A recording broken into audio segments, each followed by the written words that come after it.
Yan na. Napakalinis niya ng noon. Wala ng kilay. Lagas na lahat ng kilay.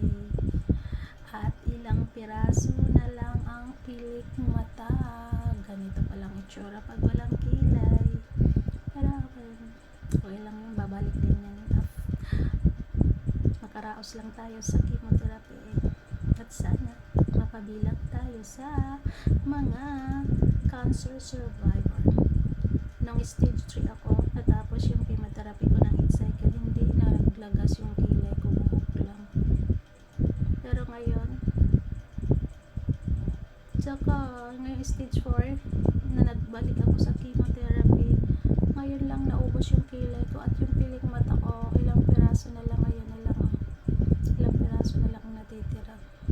Nauubos na rin yung ganito pala, para kang maliit na yung mata mo, singkit na. Sana makasurvive.